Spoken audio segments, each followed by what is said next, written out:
قربانی دراصل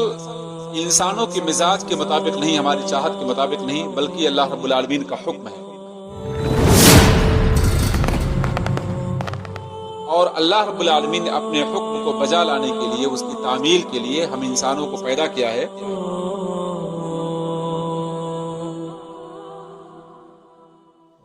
الحمدللہ رب العالمین والصلاة والسلام علی نبینا محمد وعلی آلہ وصحبہ اجمعین، واشہد ان لا الہ الا اللہ وحدہ لا شریک لہ واشہد ان محمدا عبدہ ورسولہ، اما بعد۔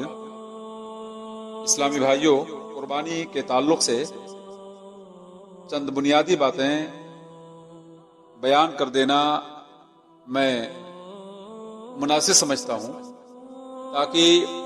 ہم لوگ قربانی کی عبادت کو دین اور اسلام کے نقطۂ نظر سے سمجھ کر اس کے مطابق عمل پیرا ہو سکیں۔ قربانی کا مقصد کیا ہے اس سلسلے میں، اور اس کے فائدے کیا ہیں، اس سلسلے میں اگر ہم قرآنی آیات کا اور احادیث رسول کا جائزہ لیں تو ہمیں قربانی کے بہت سارے مقاصد اور بہت سارے فوائد سمجھ میں آئیں گے۔ قربانی کا لفظ دراصل اللہ رب العالمین نے قرآن مقدس میں سورہ مائدہ،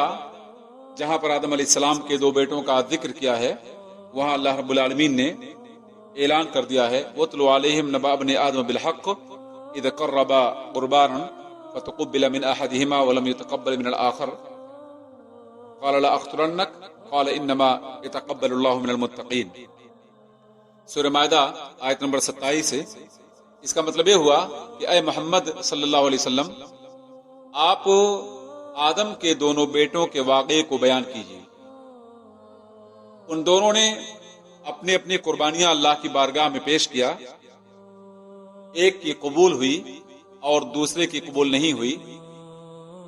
ظالم انسان نے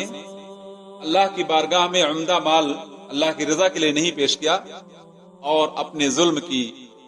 داستان رقم کرتے ہوئے کہا تھا ایک معصوم انسان کے بارے میں، اللہ کے بندے کے بارے میں، تمہیں ضرور قتل کر دوں گا۔ لیکن ایک نیک انسان کا جواب کیا ہوا؟ یقیناً اللہ رب العالمین متقی لوگوں کے اعمال کو قبول کرتا ہے۔ یہاں سے ظلم اور انصاف کے مابین واضح فرق سمجھ میں آیا کہ ظالم نے ایک بے قصور انسان کو قتل کرنے کی دھمکی دی اپنے بھائی کو، لیکن مظلوم انسان، نیک انسان، محسن انسان نے، جس کے دل میں اللہ کا تقویٰ تھا، اس نے صاف طور پہ کہا کہ اللہ رب العالمین متقیوں کے عمل کو قبول کرتا ہے۔ تو پتہ یہ چلا کہ یہ قربانی یقینی طور پر تقویٰ کی دعوت دیتی ہے، اس سے انسان متقی بنتا ہے، اور قربانی پیش کرنے کا مطلب یہ ہے کہ انسان اپنے دل میں اللہ رب العالمین کا تقویٰ پیش کر لے۔ قربانی دراصل انسانوں کے مزاج کے مطابق نہیں، ہماری چاہت کے مطابق نہیں، بلکہ اللہ رب العالمین کا حکم ہے، اور اللہ رب العالمین نے اپنے حکم کو بجا لانے کے لیے، اس کی تعمیل کے لیے ہم انسانوں کو پیدا کیا ہے۔ اللہ رب العالمین نے اس سلسلے میں اعلان کیا وَأَذِّنْ فِي النَّاسِ بِالْحَجِّ يَأْتُوكَ رِجَالٌ وَعَلَى كُلِّ ضَامِرٍ يَأْتِينَ مِنْ كُلِّ فَجٍّ عَمِيقٍ لِيَشْهَدُوا مَنَافِعَ لَهُمْ وَيَذْكُرُوا اسْمَ اللَّهِ فِي أَيَّامٍ مَّعْلُومَاتٍ عَلَى مَا رَزَقَهُم مِّن بَهِيمَةِ الْأَنْعَامِ فَكُلُوا مِنْهَا وَأَطْعِمُوا الْبَائِسَ الْفَقِيرَ۔ یہ سورہ حج آیت نمبر 27 اور 28 سے ان دونوں آیات کا مطلب یہ ہوا کہ اے نبی، لوگوں میں حج کا اعلان کر دو، لوگ حج کی ادائیگی کے لیے پاپیادہ سوار ہو کر ہر طرح سے آئیں گے، دبلے کمزور اونٹوں پر اور فربا اونٹوں پر بھی سوار ہو کر یہاں پہنچیں گے۔ یہ اس دور کی بات ہے جب سواریاں موجود نہیں تھیں، اور آج جو سواریاں اللہ رب العالمین نے فراہم کر دیا ہے ان پر لوگ سوار ہو کر حج کے لیے جاتے ہیں۔ بہر صورت اللہ رب العالمین نے کہا کہ حج کے لیے جو ان کی آمد ہوگی، اس آمد میں اپنے